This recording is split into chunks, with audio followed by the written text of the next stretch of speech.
It is my privilege and my great pleasure to introduce to you one of the most funny and engaging songwriters and performers we have in our country today. Christine Lavin has performed all over the country, Canada, and internationally beyond that. She is the real deal, and we are so thrilled and honored to have her with us today. It's her first time performing here for us at Woodlands, and we certainly hope it won't be the last. She's going to have you all clapping and joining in with her in no time at all. She has sung with the greatest. She has appeared everywhere. If you want to know more about her, check in your program. There's a whole little biography about her, but words can't really adequately do it. I'm going to let her speak for herself. With great, great pleasure, I introduce to you Christine Lavin. Give her a Stony Brook welcome, folks.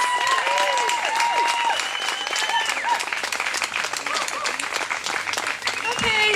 Hi, everybody. Oh, gosh. It's warm. Well, hold on. I just got to put this over here. Wait a minute. All right, let's get started.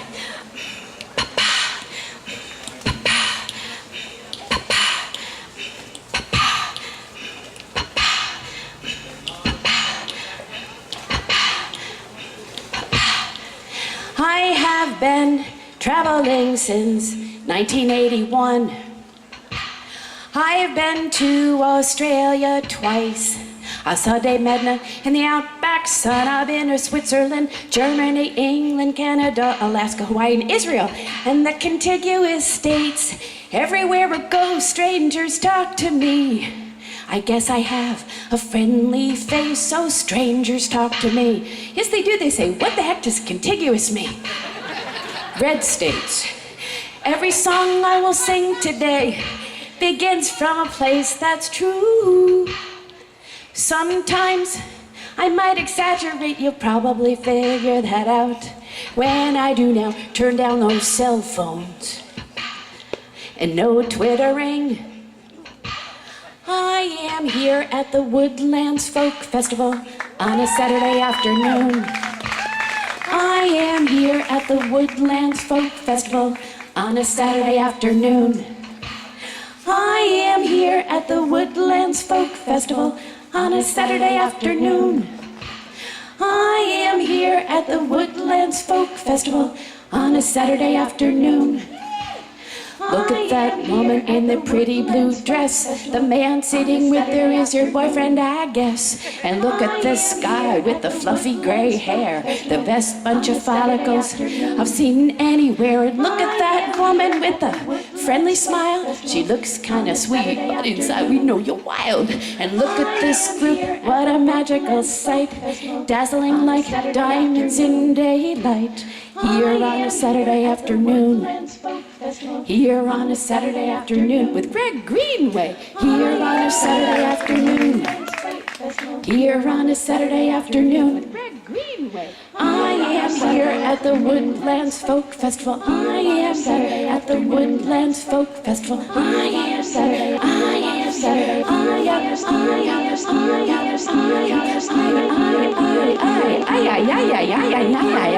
am here at the Woodlands Folk Festival on a Saturday afternoon.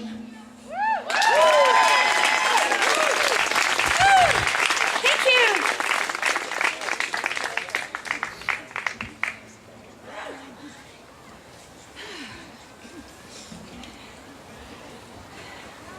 Well, there's a singer on Broadway named Sutton Foster.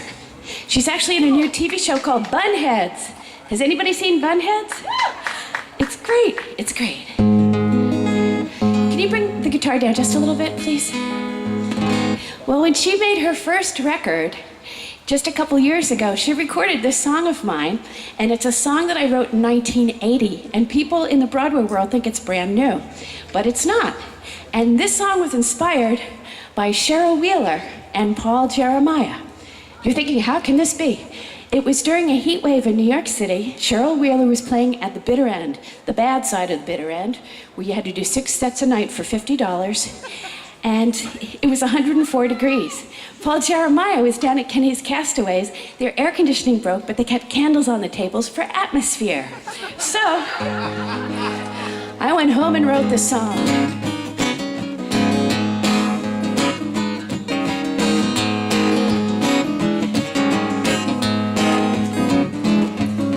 Oh, this hot summer has got me down. You can fry an egg on the street. Heat waves are wiggling on the sidewalk. Cops are dropping like flies on the beat. I need a new lover to take me in, protect me from this humid air. Be you from Brooklyn, Staten Island, or Queens, I don't care.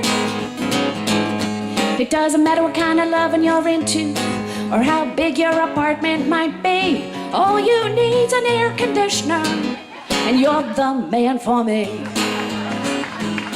I'm a bitch. You could pour me a glass of Perrier, can fan my fevered brow. You can rub me down with alcohol, that ain't enough, no how. You can lay me in a tub of ice, you can stand me in a cold shower too. But if you don't have an air conditioner, I will not go out with you. It doesn't matter what kind of loving you're into, or how big your wallet might be. All you need's an air conditioner, and you are the man, you are the man, you are the man, you are the man, you are the man.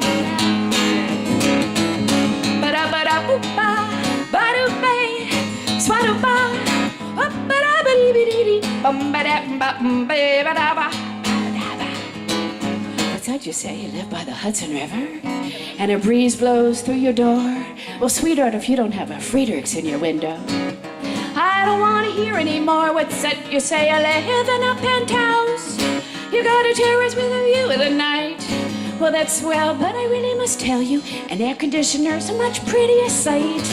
It doesn't matter what kind of loving you're into, or how big your car might be.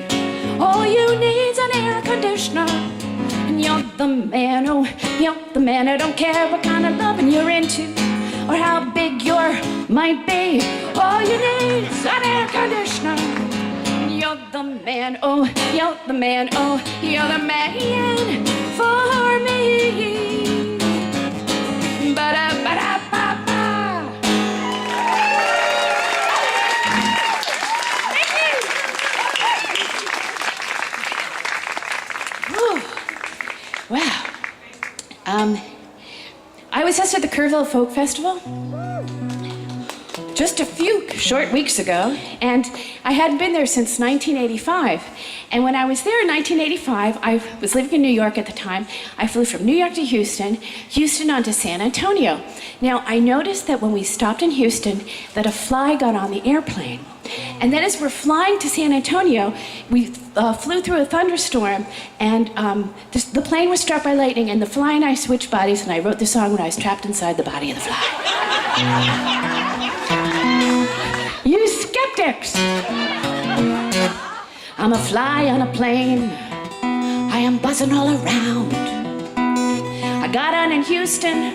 Uh-oh, I'm San Antonio bound. I'm not riding in coach. I think I'll fly first class. I'm on the head of a banker. Zip, zip, I'm on the rim of her glass. My, oh my, I'm a fly, taking a free ride on a plane. I'm a fly on a plane. My flight's a little erratic.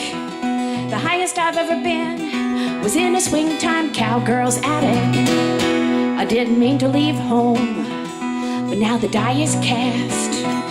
I guess my destiny is to roam and to fly really fast, very fast, mighty fast. My, oh my, I'm a fly, taking a free ride on a plane. When I get to San Antonio, I'm gonna make a lot of new fly friends. When I tell them that I'm from Houston, the eyes will bug out and they'll say, come again? Don't tell us no Texas tall tales. How did you get here? I'll say I flew. All those San Antonio flies will say, man alive, we've got immense respect for you. Whoa, whoa, whoa, whoa. Zip, zippity doo dah. Zip, zippity yay.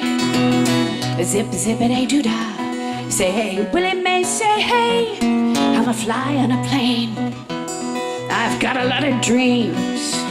I never counted on a rolled up in-flight magazine.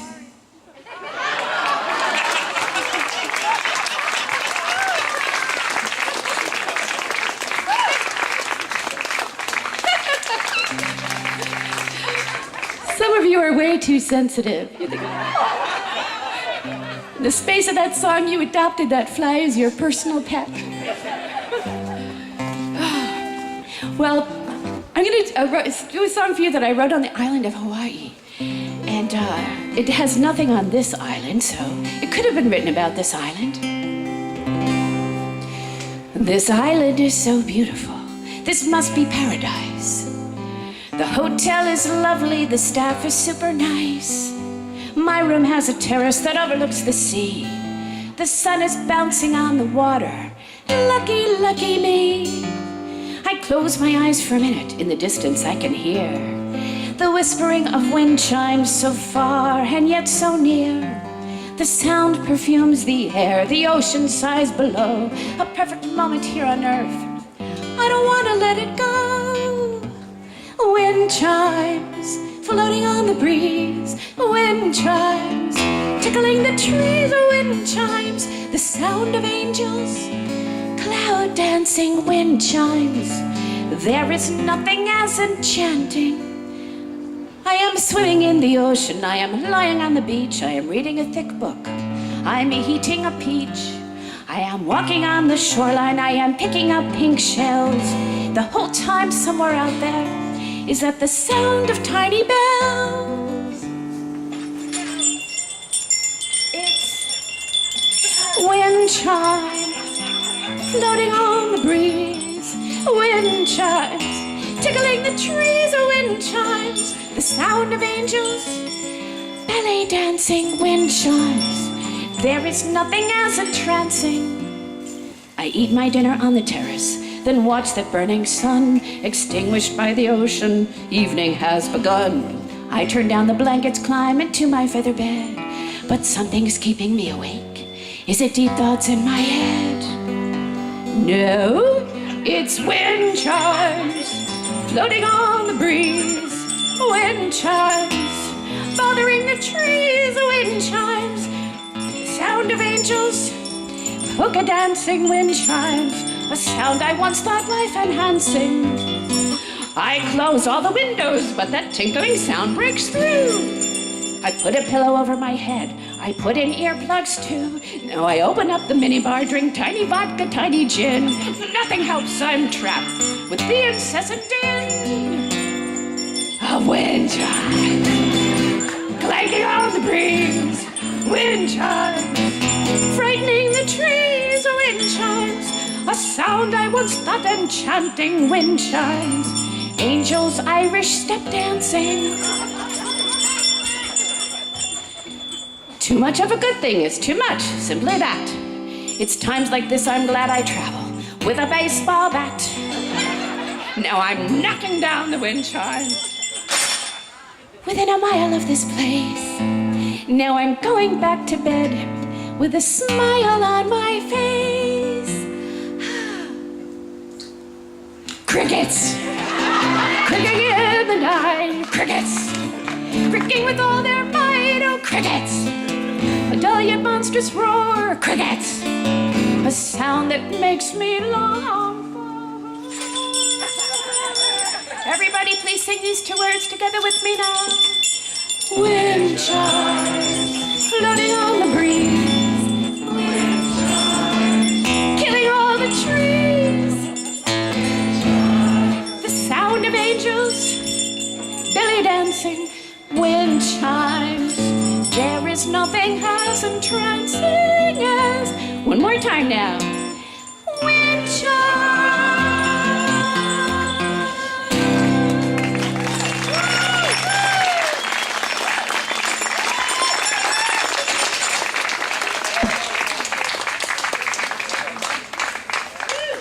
Okay, I want to see by a show of hands, be honest, how many of you own wind chimes? I hope my song has you rethinking your lifestyle choice. Oh, By the way, there's everyone's special, but there's somebody really, really special here today. She is the first person who ever hired me to perform a professional gig in my entire life, and she lives here. Her name is Leslie Berman. Stand up, Leslie! We went to college together. She hired me to open for Leon Redbone. She did! Yes! So if you don't like my music, it's her fault! Well, I mentioned earlier Sutton Foster, who recorded my air conditioner song. Well, another Broadway star has recorded one of my songs. I'm so excited. Her name is Susan Egan. She was the original Belle from Beauty and the Beast. And of all songs to do of mine, she chose this one. So when I sing it, I want you to imagine it's not me singing it, but it's Belle from Beauty and the Beast. The song has a very long song title. It's called Regretting What I Said to You. When you called me 11 o'clock on a Friday morning to tell me that at 1 o'clock that very same afternoon, you can leave your office, go downstairs on the street, to hail a cab to go out to the airport, to catch a plane to go skiing in the Alps for 2 weeks. Not that I really wanted to go with you. I'm not a really very good skier. I could not expect you to pay my way, but after going out with you for 3 years, I don't like surprises. And it's subtitled A Musical Apology. And I'd like to dedicate this to any couples who were having a fight in the car on the way to the festival today. You want to raise your hands? Oh, good. You can say, honey, this is our song.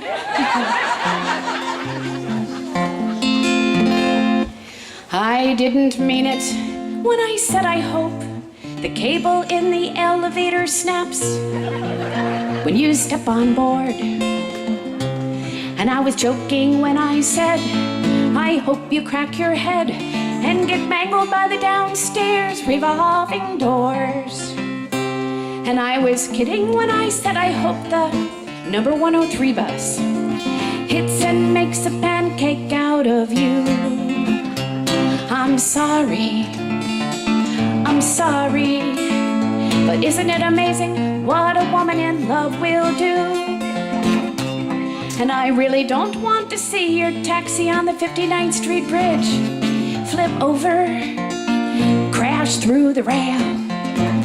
And I'd feel bad if at the airport you were mistaken for a local sex offender, arrested, beaten up, then thrown in jail. And I really don't want to see you getting radiation poisoning from the metal detector that all passengers on foreign and domestic flights must walk through. I'm sorry, forgive me for all the mean things I said to you. You thought I didn't have a temper. Ha ha ha ha ha ha ha ha, surprise. But I really don't want to see you dismembered by the marijuana-sniffing dogs when a simple little nipping would suffice. And I'm sorry that I said I hope the flight attendant spills scalding hot coffee in your lap as the plane carries you away from me. And I'm sorry that I said I hope you break both legs on the mountain while you ski. And I'm sorry for all the nasty things I said about your mother, even though we both know they're true. I'm sorry, forgive me. I'm swallowing my pride. I'd feel so guilty if you died. Oh, I'm sorry, but I'm still mad at you.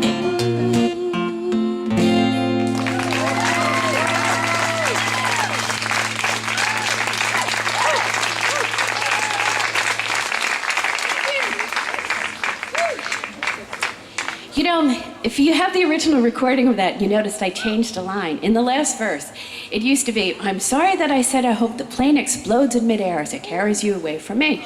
Well, I know, I wrote that back in 1985. And we didn't think, anything like that could ever happen. So, of course, I stopped doing the song, but then I thought, wait a minute, I could do it again if I changed that line. So I was actually sitting on an airplane thinking, what is something really bad that can happen to you up here that will really mess you up but won't hurt any other passengers? And at that very moment, the flight attendant spilled coffee in the lap of the man sitting next to me. I said, thank you, Jesus.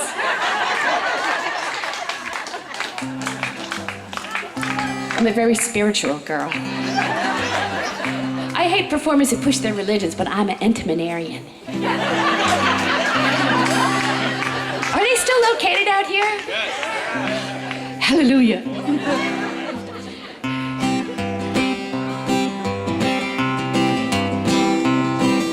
Don't you love hurricane season? Everybody getting scared, worrying about the nimbus and the cumulus clouds gathering up there. National Hurricane Center has released the latest set of names they will use to designate this season's hurricanes. Me, I got a problem. The names are never scary enough.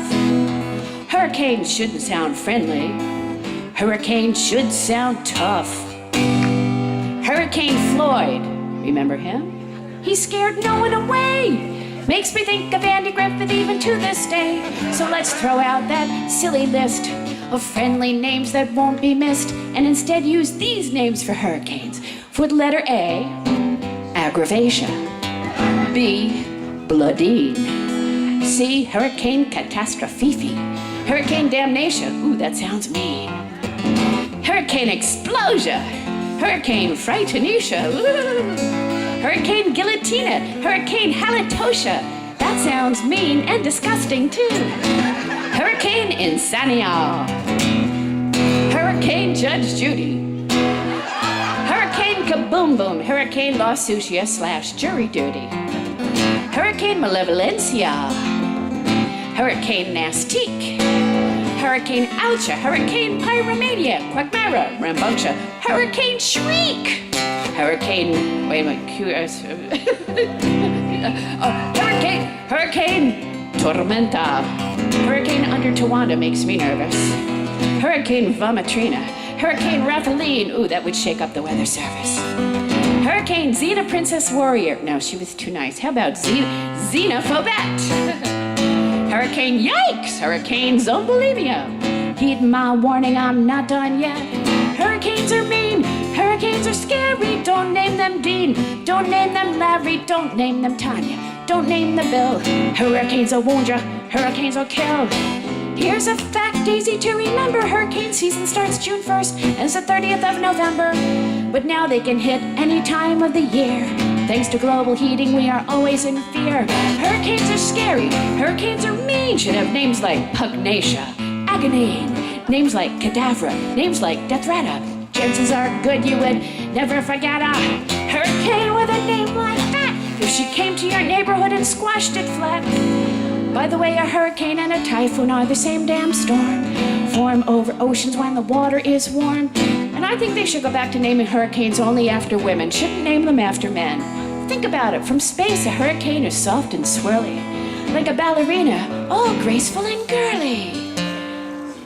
But tornadoes, on the other hand, are tall and strong and shaped like a man. But they never hold the shape for all that long, so I say name tornadoes after men. Is that so wrong?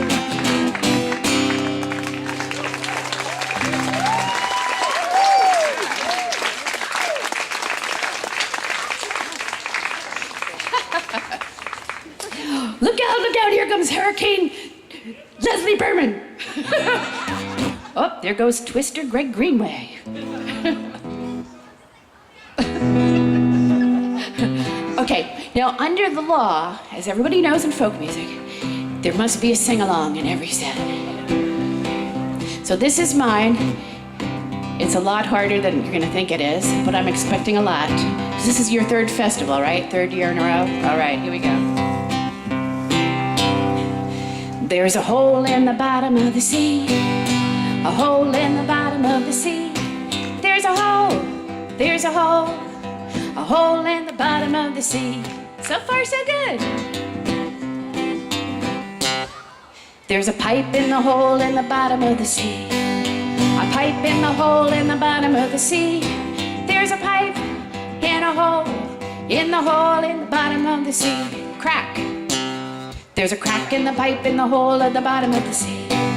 Crack in the pipe in the hole in the bottom of the sea. There's a crack in the pipe in the hole in the bottom of the sea. Now there's a cute little baby dolphin stuck in the oil on the surface of the sea. Oh, a dolphin in the oil on the surface of the sea. There's a dolphin in the oil on the surface of the sea. Bird. There's a bird on a dolphin in the oil on the surface of the sea. A bird on a dolphin in the oil on the surface of the sea. There's a bird on a dolphin on the sea. Okay, what's next? Oh, turtle. There's a turtle on a bird on a dolphin in the oil on the surface of the sea. Turtle on a bird on a dolphin in the oil on the surface of the sea. There's a turtle on a bird on a dolphin in the oil on the surface of the sea. What's next? Crab. There's a crab on the turtle on a bird on a dolphin in the oil on the surface of the sea. I'm not seeing your lips move. Just move your lips, that's all I ask. There's a crab on a turtle on a bird on a dolphin in the oil on the surface of the sea. You really are just moving your lips. You think I... That is so funny. Where was I? There's a... Crab. Oh, thank you. Crab on the turtle on a bird on a dolphin in the oil on the surface of the sea. Crab on the turtle on a bird on a dolphin in the oil on the surface of the sea. Oh, from a crack. Oh, from a crack in the pipe, in the hole in the bottom of the sea. Now there's a windmill up on the hill. A windmill up on the hill. There's a windmill up on the hill. Generator. There's a generator run by the windmill up on the hill. Generator run by the windmill up on the hill. There's a generator run by the windmill up on the hill. There's water heated by the generator. There's water heated by the generator by the windmill up on the hill. Water heated by the generator by the windmill up on the hill. Whoops. There's a water heated by the generator by the windmill up on the hill. Soap. There's soap in the water heated by the generator by the windmill up on the hill. You can do it. Soap in the water heated by the generator by the windmill up on the hill. There's a windmill. It's a wind farm up there on the hill. Can you see where this is going? We'll clean the oil off the crab and the turtle and the bird and the dolphin with the soap in the water heated by the generator by the windmill up on the hill. Everybody sing! We'll clean the oil off the crab on the hill. There's a windmill up there on the hill. No more holes in the bottom of the sea. Everybody, no more holes in the bottom of the sea. No more holes, no more holes. No more holes in the bottom of the sea.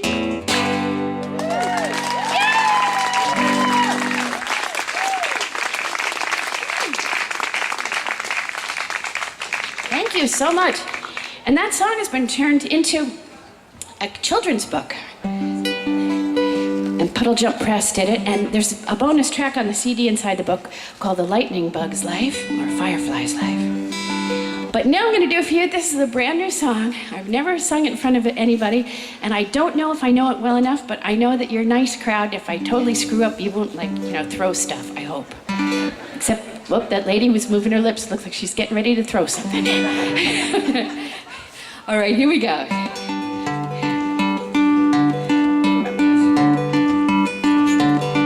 Way back, where does it go? Way back last century, I joined America Online. I had to come up with a password, something completely mine. I chose the word lightning. I have no idea why. Lightning's gonna be my password until the day I die. And you know, they tell you, you're never supposed to tell anybody what your password is. You never write it down, because if a criminal finds your password, before you know it, your car is being sold on Craigslist, your house is being auctioned off on eBay, and your children are turned into avatars. So, don't write it down, but keep it in your mind, something really, really easy that you can remember, like lightning. Then I opened an account on Amazon. They needed a password too. So again, I chose the word lightning, a logical thing to do. Then I joined Facebook, but they said a single word is not sufficient. They need both letters and numbers to be safe and efficient. So I added the number 52 to the word lightning. Lightning 52 is my password as my online skills are heightening. But then I read it's dangerous to use the same password everywhere. So I think, okay, what's easy to remember and accompanies lightning up there in the air? Thunder. That'll be my new password when I download iTunes. But they also want a number, so Thunder 1 is what I chose that afternoon. Then I get satellite radio, another password to create. Lightning, thunder, hail, yeah, that'll work just great. But then they tell me no, hail is too short a word, but hailstones works just fine. I've already come a long way from lightning and obsolete America Online. But then I joined Gmail, lightning, thunder, hailstones, twister. But they say no, that's a weak password. So I consult my little sister. Now, computers is the only time when you have a problem, you go to someone younger and wiser, not somebody older and wiser, because young people know how to do computers so well. I actually know a woman who told me when she has problems with her computer, she consults with her 3-year-old. And I said, everybody's going to think you have a genius for a kid, but they're going to think you're an idiot, so keep that to yourself. Okay, I was talking to my little sister. So my sister says, how about you use the word hurricane, but add a number to make it secure? So Hurricane 53 kept the criminals from my digital door. Oh, crap. Okay. So far, so good, until the day Facebook let me know someone hacked into my account. My old password has got to go. Oh, no! So Lightning 52 became Lightning 53, but only for a couple of weeks.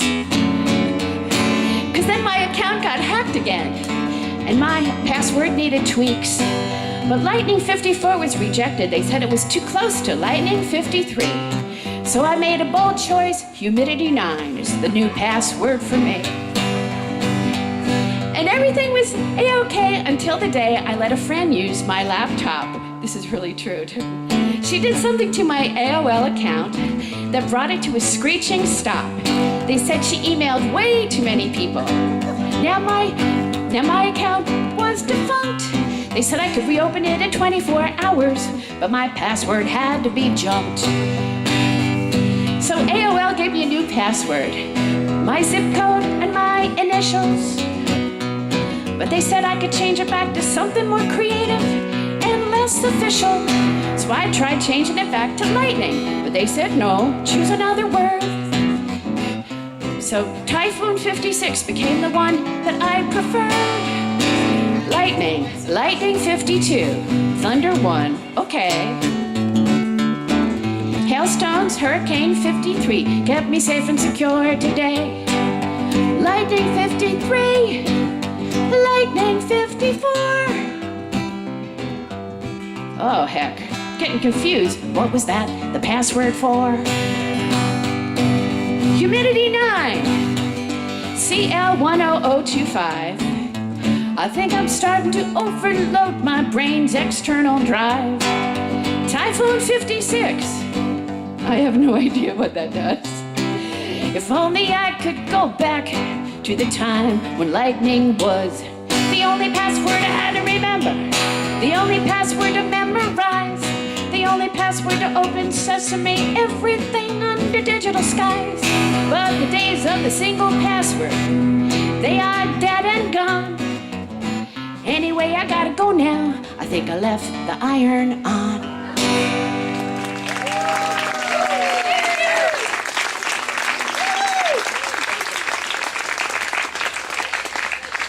Does anybody else have problems like that with your password? I've got a great idea. On the count of 3, 1, 2, 3, I want everybody to shout out your password. And you'll see nothing bad will happen to you. 1, 2, 3.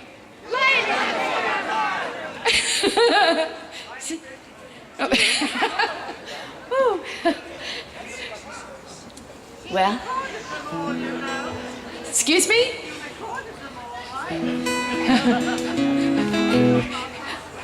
I'm going to tell you something true, and I'm really, really trusting you. This is folk music. We don't make stuff up. Half of those in the song I'm still using, but I'm trusting you not to go and hack my account because you're folk people. I'm going to have to change. I couldn't believe it. When I was halfway through memorizing the song, I said, oh my God, now I have to change them again. So it's easier to change than to try to rememorize. Well, tell me if this kind of thing has ever happened to you. I am at the opera. I don't like the opera, but he loves the opera and I love him. I follow the libretto, I follow the conductor. When I follow the plot, my head begins to spin. I don't understand a word, even when it's English. Everyone around me says, this is divine. I don't like the opera. Look, I'm at the opera. Good thing he can't read my mind. How long did you say this opera was? 16 hours! Oh, what a treat! I am eating sushi when I do not like sushi, but he loves sushi and I love him. I'm poking with a chopstick at a living, breathing fish stick. Oh my God, I think it's trying to swim. Some say eating sushi is like chewing on your own cheek or sucking down a bucket full of tentacled slime. I do not like sushi. Look, I'm eating sushi. Good thing he can't read my mind. Interesting texture. It's like the suction cup on the bottom of a bathtub mat. Now, I have to stop right here. I wrote this song back in 1985, and I've sung it a lot of places. And one of the places I sang it was on a Monday night, the open mic at Birdland. If you're ever in New York City on a Monday night, 10 o'clock, go to Cast Party at Birdland. Best open mic in the world. You only get to do one song. You don't know when your name's going to be called, so you sit there and sweat the whole night. So I did that song at Cast Party, and this guy called me over. His name is Rene Ruiz. He's in a vocal group called Toxic Audio. And he said, you know what? Oh, anybody know Toxic Audio? Yeah, aren't they great? Fantastic. And he said, you ought to write a version of that song for a man to sing, because men have done stupid things in the name of love, too. Is that true?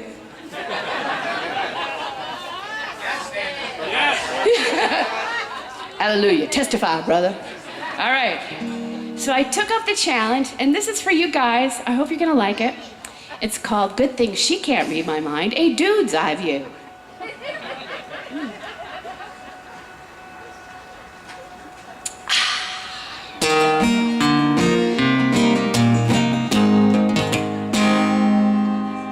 I am at a shopping mall. I do not like shopping malls. She loves shopping malls and I love her.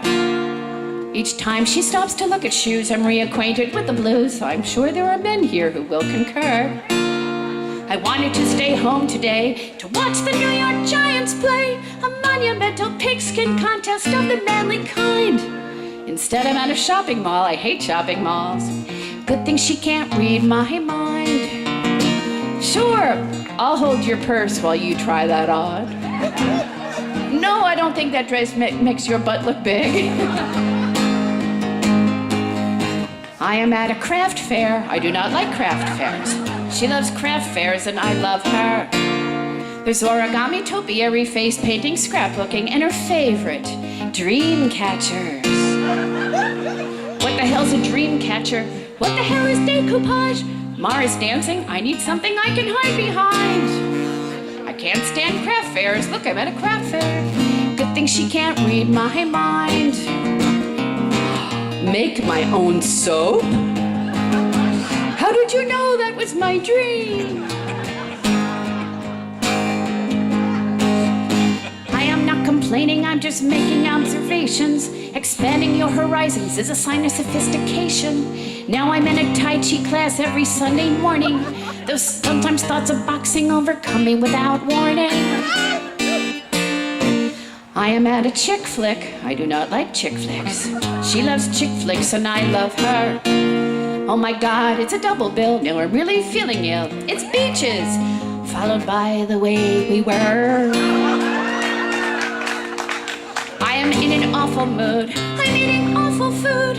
All I wanted was to kick back and unwind. Instead, I'm at 2 chick flicks. I hate chick flicks. Good thing she can't read my mind. Tomorrow night is terms of endearment and fried green tomatoes. How lucky can one man get? So if you see me in a shopping mall, see me at a chick flick, see me in a craft booth, wallowing in despair, don't feel sorry for me, I must be in love. Why in the hell else would I be there? Before I met her, life was dull. I never took any chances.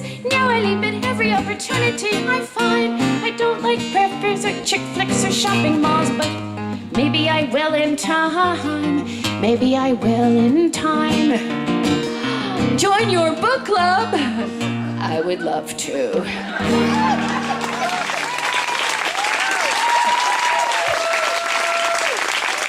Wait, hold on. I just got the feeling that there's a man looking at me right now thinking, I am at a folk festival. I do not like folk festivals. She loves folk festivals.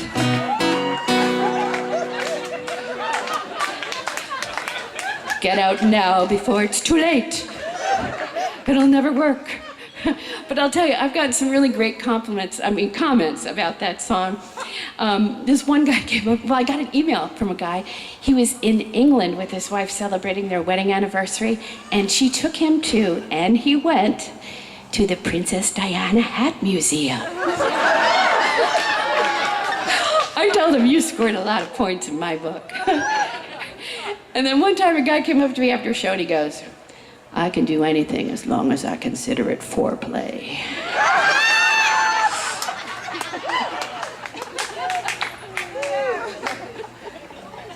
Was this not 3 weeks ago? You're gonna think about that next time you're at a craft fair. You're gonna look around. Who's gonna get lucky tonight? Oh, I'm so excited to see all of you, because one of the things I love to do as I travel is to connect people with their psychic powers. And I'd like to see by a show of hands, how many of you, sincerely, I'm serious about that, how many of you suspect you might have psychic powers? Raise your hand. Okay. How many of you are sure you don't have psychic powers? All right. And how many of you think psychic powers are just a whole lot of hooey? Ah, okay. Wait, somebody over there voted twice. What do you think this is, Florida? Chicago. Okay, now this is a psychic test set to music. There's some math in the psychic test. If you're not good at arithmetic, you can use a paper and a pencil, or if you have a cell phone that has a calculator, it's okay to use it. Just don't let anybody around you see what you're doing, okay? And in any given community, they think between 2 and 3% are truly psychic. So at the end of the song, we'll find out how many of you really have powers. Here we go.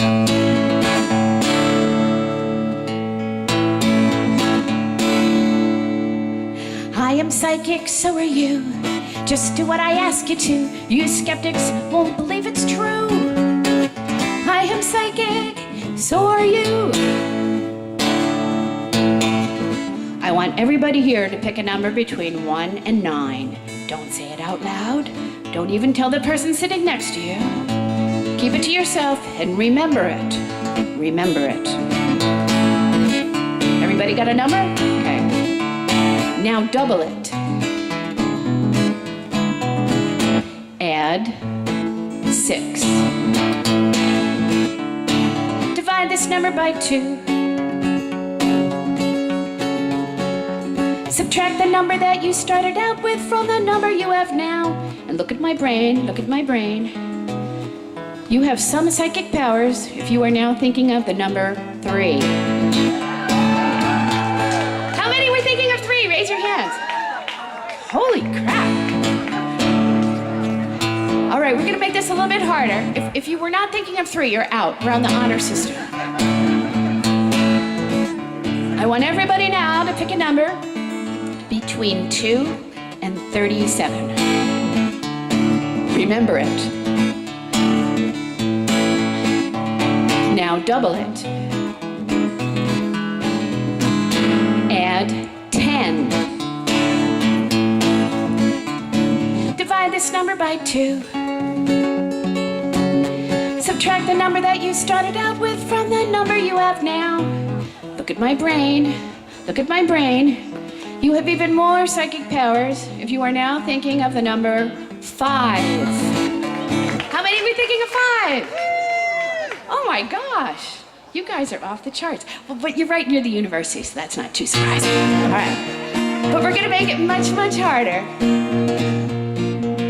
I want everybody now to pick a number between 3 and 750,000. Pick a high number if you're confident, pick a low number if you're not. But remember it. Now double it. Add 8. Divide this number by 2.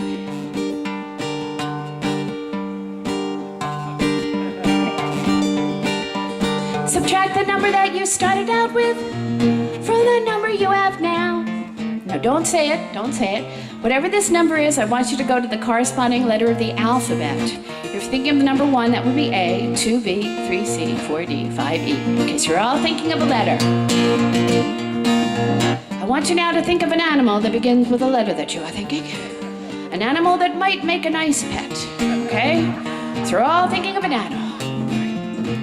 Now, go to the last letter of the animal that you are thinking, and I want you to think of a state anywhere in the United States that begins with the last letter of the animal that you are thinking.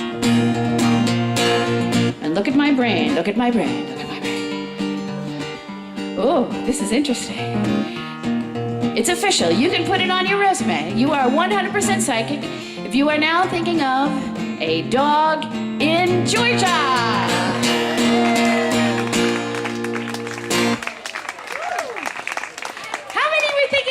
Georgia. Oh my God. It's a town of geniuses. Was anybody thinking of a duck in Kentucky? No? a donkey in Wyoming? Dingo in Ontario. Oh, you're not psychic, you're psycho. What do you mean that in a good way? In a good way.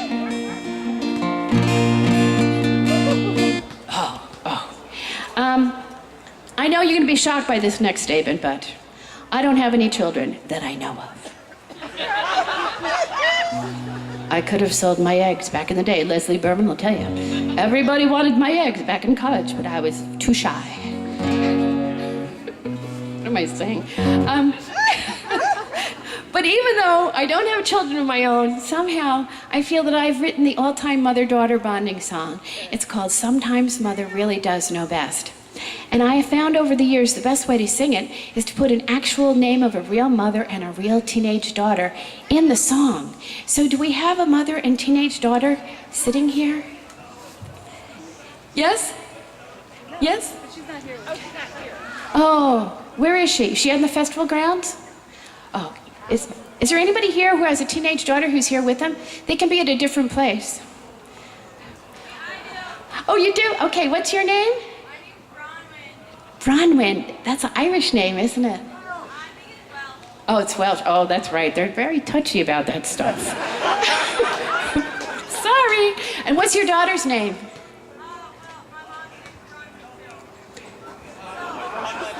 It's also Bronwyn? The mother and the daughter have the same name? You know they're not Jewish. Jews are very smart about that kind of thing. For a long time, I thought I was a Jewish girl trapped in the Shiksabadi. But I went to an exorcist and everything's fine. You are Jewish? What kind of a Jew names their daughter Bronwyn? Wait, are you Bronwyn? And she's Bronwyn? And she's your daughter? But she's a teenager? Oh my goodness gracious. Okay, how old are you? My mother and my grandmother were all Oh my Lord. It must have been such confusion at family reunions. Bronwyn, the phone for you. Okay.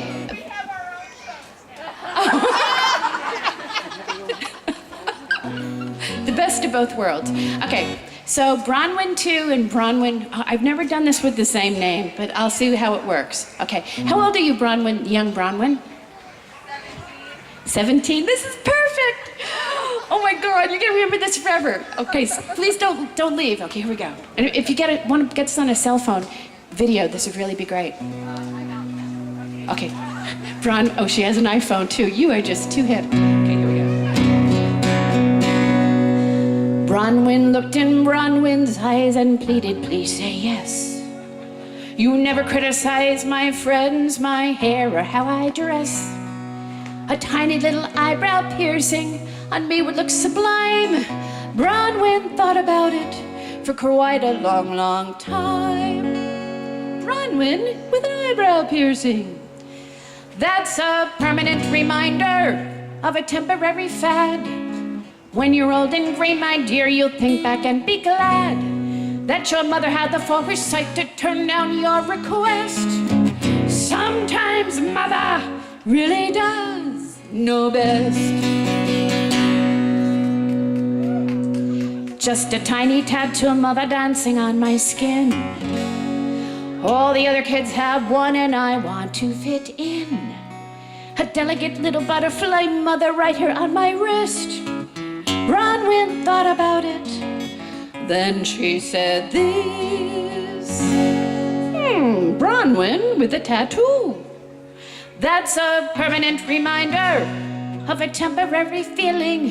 Think Angelina and Billy Bob before you hit the ceiling.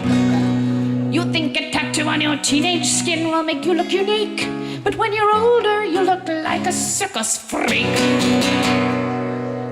Bronwyn and Bronwyn barely spoke for the next year, except for the occasional ha and snotty sneer. Whatever. It looked like there was nothing that could mend this sorry rift, till Bronwyn overheard Bronwyn on the telephone discuss getting a facelift.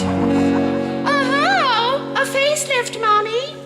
That's a permanent reminder of a temporary fear. Only the lucky ones grow older every year. And I don't think you look like that bad for a crazy bitch your age. Bronwyn sat there in a smoldering rage. Now there's two ways this song could end. It could have a very beautiful, wholesome ending where Bronwyn and Bronwyn learn lessons of self-acceptance and go on and lead happy and productive lives. Or it could go to the dark side. And you're going to vote by your applause how it's going to end here today. So who, by your applause, wants Bronwyn and Bronwyn to have the wholesome ending?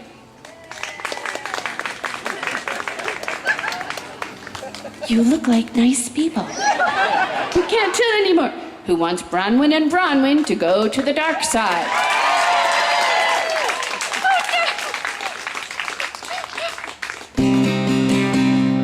Bronwyn said to Bronwyn, all right, let's make a deal. Though your words stung me at least, now I know how you feel. If you let me get my facelift, you can get the tattoo now. And yes, I'll even let you pierce your brow. Both had their procedures done on the same day. If only they had known the heavy price they'd have to pay. Bronwyn, you got your facelift done by Dr. Frankenstein. You came out looking like a combination monkey and drag queen. And Bronwyn, your tattoo went just fine, but not your eyebrow ring. You contracted an infection too gross for me to sing.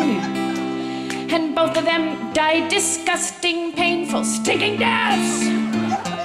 And I didn't want to go this way, you made me. Both had this to say with their dying breaths.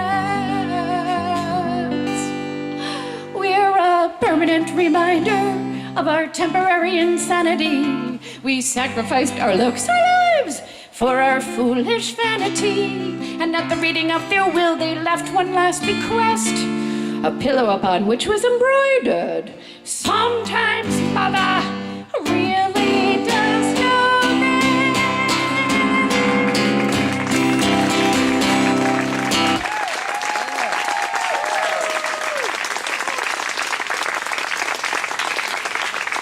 Now, I have to tell you the truth about this song, because this is folk music. About 6 months into the life of the song, this guy stood up right after the song was over, and he said, "You don't even have a wholesome ending. You're having us vote for something that does not exist. You are a fraud." And I was ashamed because he was right. So that night I sat down and I started writing a wholesome ending, and every day before a concert I do a little novena in the dressing room. "Oh, please, Lord, let this be the one where they vote for the wholesome ending. Oh, please, God, I'll be good, I'll be good." And again, my prayers went unanswered. But Bronwyn and Bronwyn look like such nice people. Would you like me to sing the wholesome ending? You could tell me if you liked it better? Would you like it? Okay, great. Okay. Get out the camera, Bronwyn.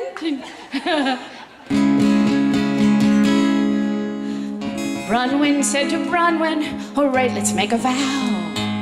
No tattoo, no facelift, no bloody punctured brow." Instead, they gave their money to guide dogs for the blind. At the annual gala, they met a blind father and son, and they had the grandest time. Yes, they waltzed, they cha-cha, they merengue. At the end of the night, both Bronwyn and Bronwyn were madly in love with the blind father and son, who thought they were the two most fascinating, fetching creatures on earth.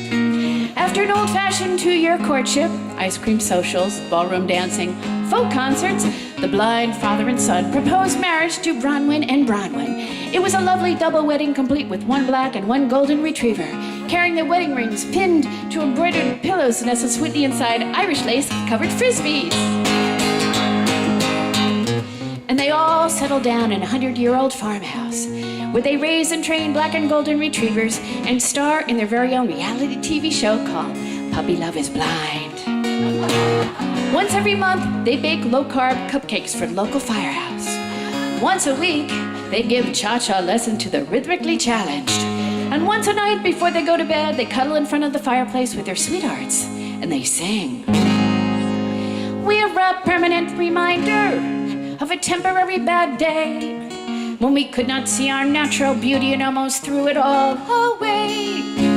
As we cuddle with our blind sweethearts now, they too will attest, yes, sometimes Mama really does know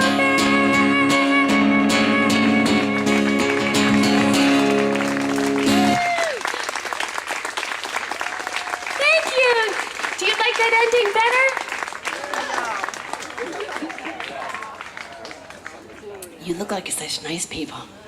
You just never know. Well, Bronwyn and Bronwyn, I hope you will have that forever. Put that, on your computer and share it with everyone in the family. They'll be so proud.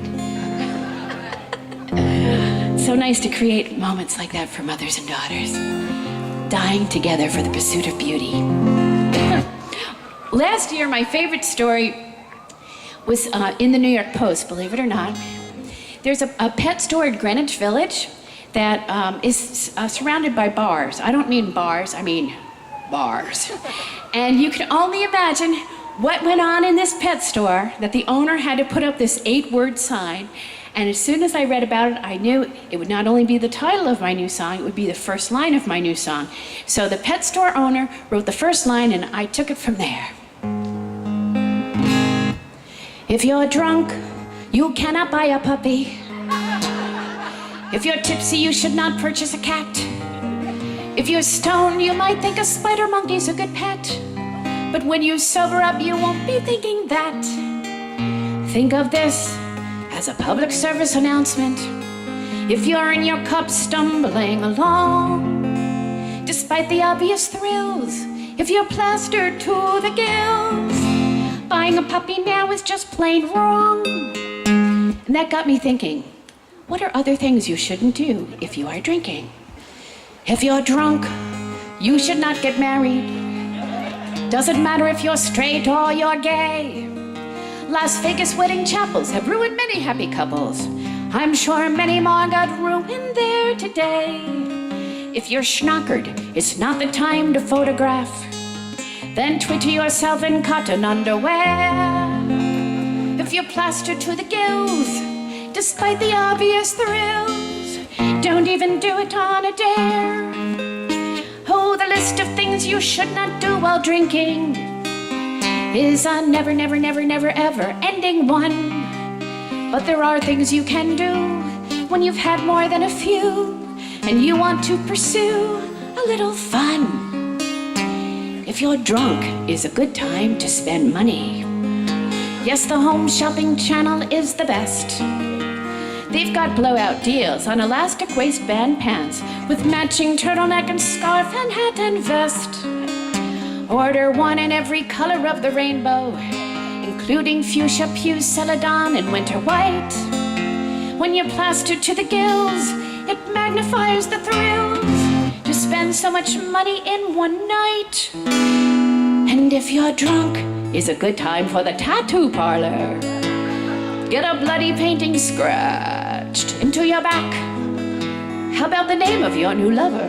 A single rose with the word mother. Or the Queen of Hearts smothering a one-eyed Jack.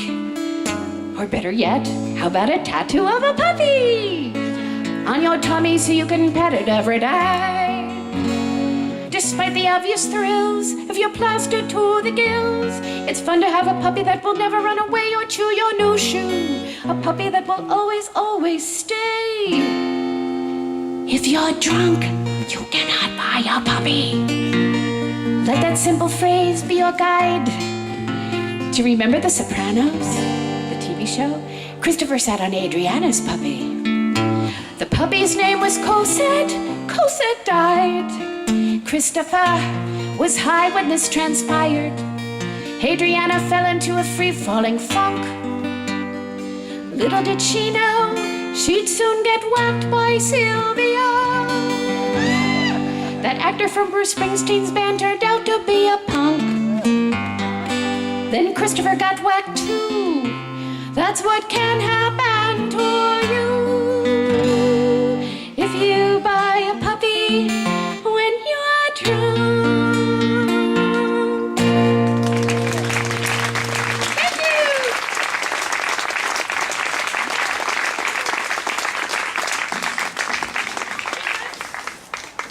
Now comes the real fun. Thank you very, very much. You know, this festival is celebrating the 100th birthday of Woody Guthrie, and it brings to mind there are a certain segment of our society that every year, the same time of year, their hearts are broken, they're overlooked, they're neglected. There may be some here. I'm talking about people whose birthdays fall uncomfortably close to Christmas, Hanukkah, and New Year's. I think of that as the Bermuda Triangle of birthdays. Can I see by a show of hands, do we have anybody who has a bad birthday? Too close. Okay, the guy in the red shirt, when is your birthday? December 20th. December 20th. I have to tell you, it wasn't so bad because my mother's was the 26th, so she understood. Oh, but did you have a lot of parties growing up as a child? Yeah, because she understood, so yeah, I did. He's in denial. No, he didn't. I can see right through it. I have psychic powers. What is your name, sir? Tom. Tom. Hold that thought. Who else has a bad birthday? Yes. Your birthday was always on Hanukkah? How can that be? Doesn't Hanukkah change every year? It's always around Hanukkah. So, did you have a lot of birthday parties growing up as a child? Oh, you didn't? Did anybody ever give you one present and say, this is for Hanukkah and your birthday? Cheap bastards. I hate them. What is your name? Heather. Guess what, Heather and Tom? You're gonna come on stage and compete for a bag of birthday presents you've been cheated out over the years. Come on.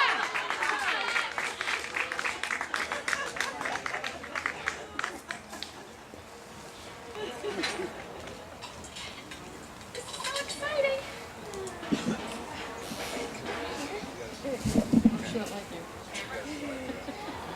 Come on, Tom, we're ready.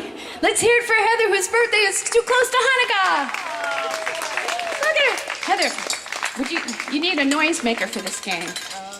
I knew you were going to go for that one. That's like a Hanukkah thing. Psychic. Oh, yeah, I'm psychic. And here comes Tom, his birthday, December 20th. Here you go. Oh, good.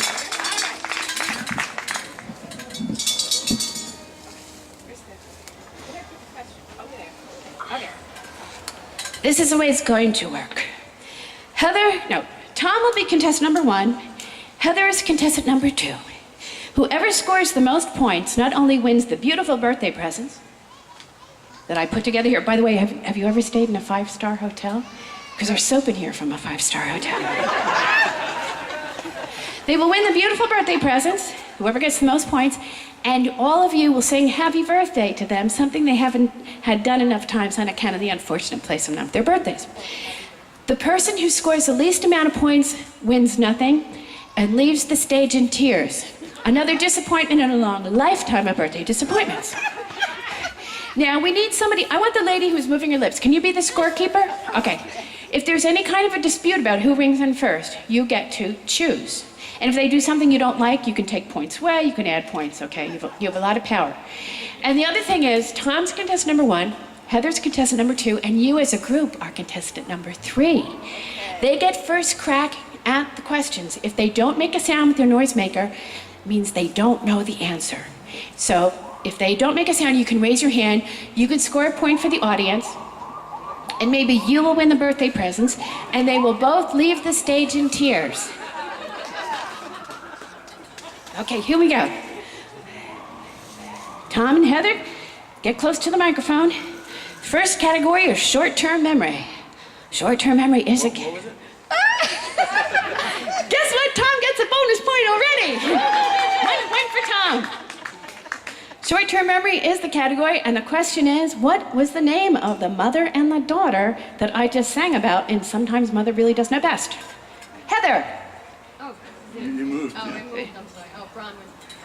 Bronwyn and Bronwyn, she got it. 1 point for Heather. Excellent. Next category is good thing she can't read my mind, a dude's eye view. What is one of the activities the guy did in the song to make the girl happy? Tom! Shopping mall. Shopping mall! Another point for Tom. Excellent. Next category is who wrote this line? Who wrote this line? It's a lesson too late for the learning, made of sand, made of sand. Anyone in the audience? Leslie Berman. Tom Paxton. 1 point for the audience. Excellent. Okay. Next category is brother-son. Brother-son is a very popular trio on the folk scene. Name one member in the group of brother-son. If you can name all 3, you get 5 points. Pat Wichter. Pat Wichter, 1 point. Greg Greenway. Joe Jenks. Joe Jenks, 3 points for the 5 points for the audience. Oh no! Okay. Next category is air travel. Air travel. In my song, Fly on a Plane, how did the fly die? Heather! Yes, that was the In-Flight magazine. Yes! In-Flight magazine squashed the fly. Excellent. Next category is name game. The name game. Who originally started out as Robert Zimmerman? Tom. Bob Dylan. Bob Dylan. Yes. Yes. In the same category, name game. Who is Roberta Joan Anderson? Oh, I know. Joni Mitchell. Yes, Joni Mitchell. She's Roberta Anderson. What a queer name. Oh. Who, last question in this category, name game. Who is Elliot Adnapose? Elliot Adnapose? Yes, Ramblin' Jack Elliott. Another point for the audience. What's the score, scorekeeper? Like maybe 8 to 3 to 2. Maybe 8 to 3 to 2? Close enough, close enough. Okay.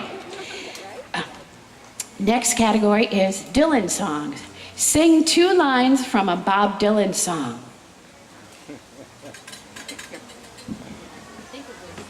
I ain't gonna work on Maggie's farm no more. I ain't gonna work on Maggie's farm no more. Yeah! Yay! 2 points to Heather.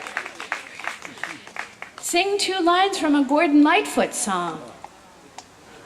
Oh my gosh. You stand up, sir. Okay. Legend lived on from the Chippewa on down from the big lake they call Gitchigoo. Yay! 2 points for the audience. Sing any line from a Lady Gaga song. Yeah!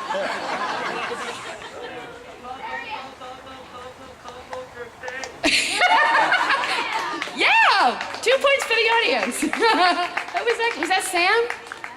Good, Sam. Okay. Next category is gift giving on a grand scale. 125 years ago, the country of France gave the country of the United States a big giant knick-knack. Tom. Statue of Liberty. Statue of Liberty. 1 point for him. Next category is I'm embarrassed that I know the answer to this question. That's the category. I'm embarrassed that I know. Earlier this year, what pinhead got married to a very tall basketball player only to divorce him 72 days later? Kim Kardashian. Yes, Kim Kardashian. However, the category is I'm embarrassed I know this. You lose a point for knowing that. Take the point away. It was a trick question. Oh, you don't like that? Take 2 points away from the audience. Poor sport. Next category is music history. On February 9th, 1964, what British singing group made their American television debut? Uh-oh. Who rang in first? It was a tie. No, it can't be a tie. Pretend you're Justice Roberts and you want health care. Heather, February 9th, 1964, what British singing group made their American television debut? The Beatles. What was the name of the show they were on? What night of the week was it on? Sunday night. 3 points, but this is just for the audience. I want to see by a show of hands how many of you were watching the Ed Sullivan Show, February 9th, 1964. Oh my God, 85 points for the audience. You know, it's amazing. We were all doing the same thing back then, and we're all doing the same thing again. This is like a reunion of the Beatles fan club. Oh, we're down to the final question. What is the score so far? 90 for the audience. No, it's more than that. 98 for the audience and 7 for Heather. Heather has 7, 98 for the audience. How many for Tom? Just making it up. I don't know. 5. What do you do for a living, ma'am? I'm curious. I'm a psychotherapist. She's a psychotherapist. She's on vacation. Better than the count. Yeah, but yeah, I'm glad you're not. Okay, final category. I forgot to tell you, the last question is worth 1 million points. So this is for the whole shebang, the birthday presents and the happy birthday song. The category is Hole in the Bottom of the Sea. Hole in the Bottom of the Sea is the category. Ring in if you think you know the answer. What was in the water that cleaned the oil off the crab and the turtle and the bird and the dolphin? And... Soap. Soap! He came from behind! Don't leave. He wins! But look at Heather. Look at the sad look of disappointment. Another Hanukkah birthday disaster in front of everyone in the middle of the summer. But hold on. There might be something on stage that could be a lovely party gift. Let's see if there's anything in here. Oh my God! It's the same thing!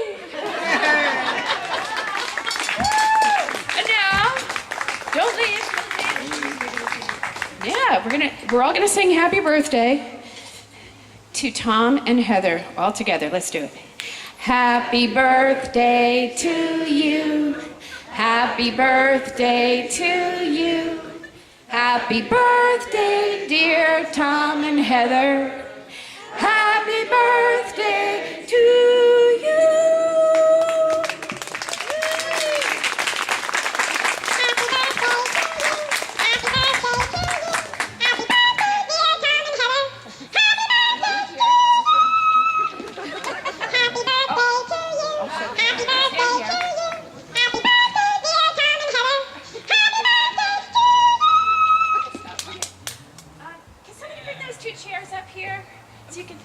Those 2 chairs, could somebody bring them up?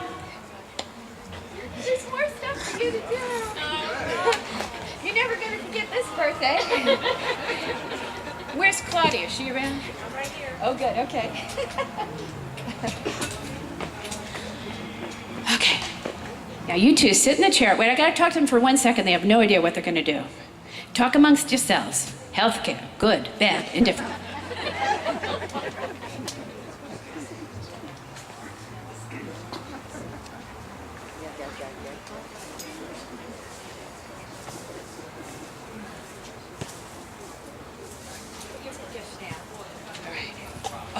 Hold on.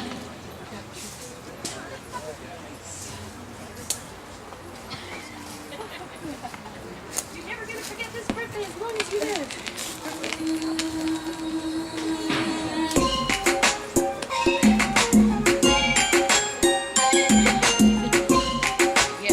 wait again. I just turned 60. I can't believe it myself. But 60 is the new 30. I'm not ready to be put on the shelf. I was looking at my bright future with an optimistic smile until I read the latest thing that's killing us is the armchair-based lifestyle. Check it out, April 11th, 2014, no, April 14th, 2011, New York Times said, is sitting a lethal activity? The article said sitting 9 hours is bad, even if you're skinny or fat. Prolonged sitting is a lethal activity, the article said, and that's that. Then Australia goes and does its own study. I wish I was lying. They said for every extra hour you watch TV sitting down, you got 11% greater chance of dying. Australians figure this out. They don't lie. They met us from Australia. Would she lie? I don't think so. Now the problem is, I can see all of you are sitting down. 5 minutes ago, you were in a good mood. Now I am watching you frown. Well, I don't want to be part of the problem. We want to be part of the solution. Spread the word out there about the dangers of the armchair devolution. Did you know unhealthy people sit for 600 minutes and do 1,500 moves a day? Healthy people sit 300 minutes, 5,000 moves. That's a better way.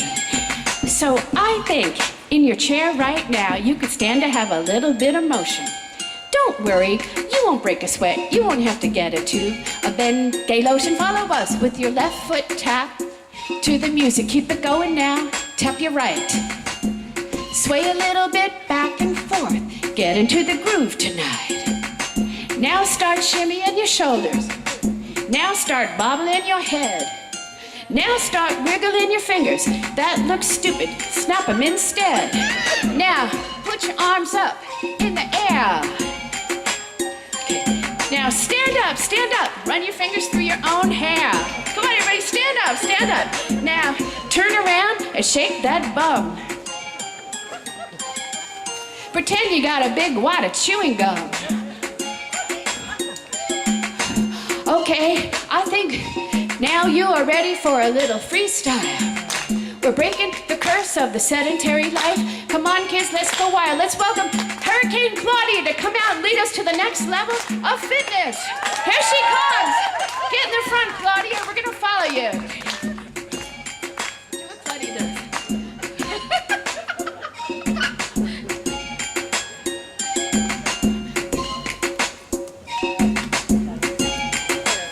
Ooh, that's a good one. I like it.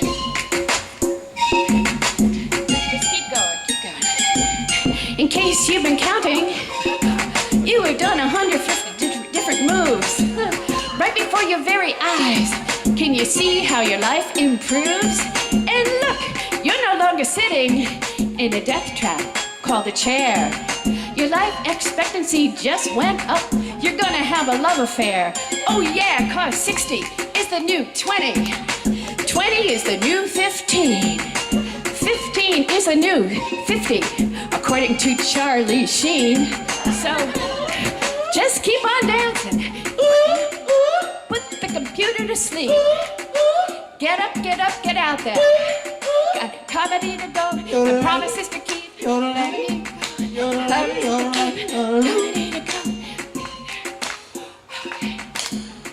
Let's hear it for Hurricane Claudia!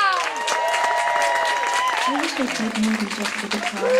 And let's hear it for the birthday kids!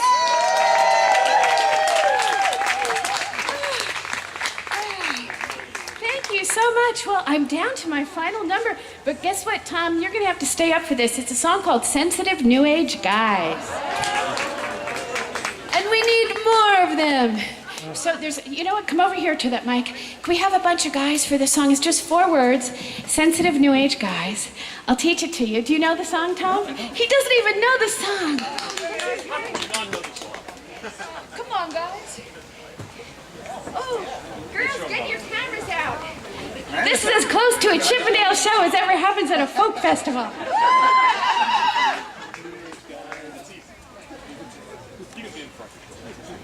You don't want to.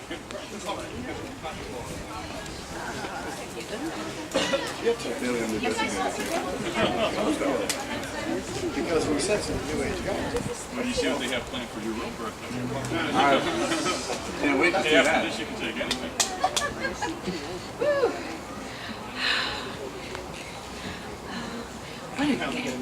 Good looking girl. Okay. You know what? I just have to tune my guitar. So, guys, this is a real photo opportunity. So I want you to turn and look at the guy standing next to you, and I want you to fix his hair, the way monkeys do in the PBS specials. Okay. Good. Okay, it's just 4 words. Sensitive new age guys, and it sounds like this. No, save the dancing for the end of the song. Give them a reason to live, okay? Sensitive new age guys. Okay, when I say now, sing out those 4 words in a loud and manly way. Everybody, close your eyes, don't watch. They're nervous. It's their first time. Okay, here we go. Now. How is that?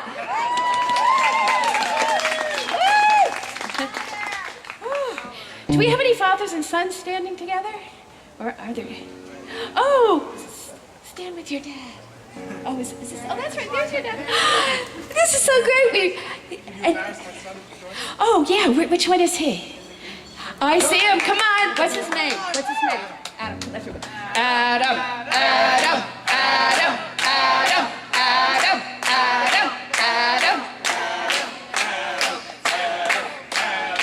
He won't do it. Oh. That's okay. Whoops, the guitar's just a little bit loud. Okay. Who like to talk about their feelings? Who knows that if you kiss a boo-boo, it will start healing? Sensitive new age guys. Whose dream car is a hybrid station wagon? Sensitive new age guys. Whose favorite song is Puff the Magic Dragon? Sensitive new age guys. Who like to cry at weddings? Who think that football is so very upsetting? Whose favorite place to hang out is a shopping mall? At the movie Castaway, who cried for Wilson? The volleyball. Go, ooh. Everybody do that with them. Ooh. Everybody stop. Whose last names are hyphenated? Who walked out of Long Dong Silver, a movie they hated? Sensitive new age guys. Who prefers clothing styles understated? Sensitive new age guys. Who thinks a full head of hair is overrated? Sensitive new age guys. Who thinks that red meat is disgusting? Who's into UFOs, channeling, then dusting? Who wears Teva sandals with black socks? Who says Greg Greenway totally rocks? Ooh, everybody do that.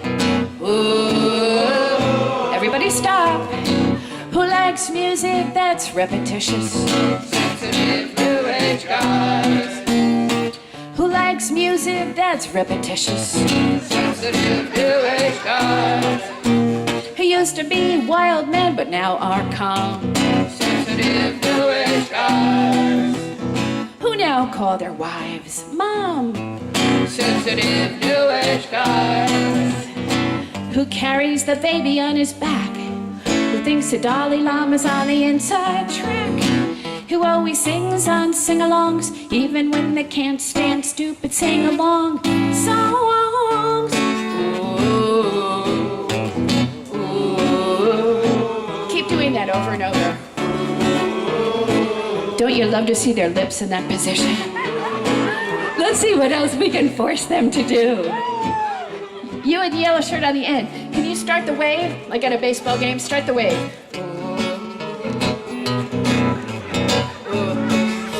Send the wave back. Selfish bastard, send it back. Okay, let's try this move.